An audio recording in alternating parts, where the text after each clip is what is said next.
All right, today we're going to jump right into a really key feature in PC Guard's remote protection system, demo mode. We'll walk through exactly how it works, what your users are going to see, and how you can manage the whole thing. So here's what we're going to cover. First, we'll nail down what demo mode actually is. Then we'll see it from your customer's point of view, that first run experience. We'll look at what happens when the trial runs out and how you can give them a little more time if you need to. And finally, we'll wrap it all up with a quick summary. Okay, first things first. What is demo mode? And more importantly, why would you even use it with remote protection? Think of it this way. By default, remote protection wants an activation code right out of the gate. What demo mode does is change that. It lets you offer a fully functional trial, giving potential customers a real chance to use your software, see how great it is, and then decide to buy. I mean, the difference here for your user is like night and day, right? Without demo mode, they immediately hit a wall that says, pay me now. But with it, you're basically opening the door and saying, hey, come on in, take a look around. It's a much friendlier first impression. And look, this is a super important trade-off to wrap your head around. While demo mode is awesome for getting new users in the door, it's just inherently a bit less secure than demanding activation from the very start. It's a balance, and you, the developer, have to decide what's right for your app.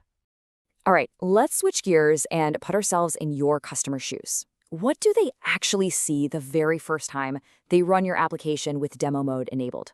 You can see the process is just dead simple. Assuming you've got the dialog box showing up, they see it, the Enter Application option is already selected by default, they click Continue, and bam, they're in. It's designed to be completely frictionless. And this is where you, as the developer, get a ton of control over that first impression. You can make it totally seamless where the app just starts right up, or you can force that dialog box to pop up every time just to remind them they're in a trial. You can even set it up so they can bring up the dialog themselves with a special key combo. It's really flexible. So your user has been trying out the software. They love it, of course. But what happens when their time is up? Let's take a look at when that evaluation period finally expires. This is where the system draws a hard line in the sand. As soon as those demo limits are hit, whether it's days or number of runs, whatever you set, that's it. The trial is over. The button to continue trying the app is gone. The only way forward now is to enter a valid activation code. And here's a really key security feature, persistence. What this means is the protection system remembers. A user can't just uninstall and reinstall your app to get a fresh trial period. It's smart enough to know the trial is over, and it stays over. This is what stops people from casually getting around your limits. But, what if a potential big client needs just a little more time to evaluate? You don't want to lose that sale, right? So how do you extend their trial period? Well, you've got two main ways to handle this. First is the default demo extension. You just generate a special activation code that resets their trial right back to the original limits. Give them another 30 days, for example. The second way, which is even more flexible, is using extended activation codes. This lets you create a code that gives them a totally custom extension, like maybe just one more week for that specific person. So when your user pops in that extension code, they get this message right away. It's super clear, tells them exactly what happened and what to do next. Just restart the application and their new trial period kicks in. Okay, but there's one really important catch you need to be aware of.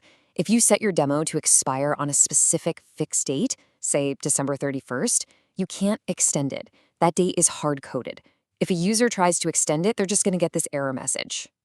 Okay, so let's pull all of this together and quickly recap the most important takeaways for you as a developer when you're thinking about demo mode. So, to put it simply, demo mode, that's your ticket to turning a hard activation stop into a friendly trial. It's tough, so users can't just reinstall to get more time. You've got options to extend trials for users who need it, using either the default limits or custom ones. But, and this is the big one, always remember that this convenience comes with that security trade-off compared to requiring immediate activation. And that really brings us to the core question you have to ask yourself. Now that you know how all the pieces work, you can make a much more informed decision about how you're going to use demo mode to find that sweet spot between getting lots of new users with a great trial and making sure your application stays secure.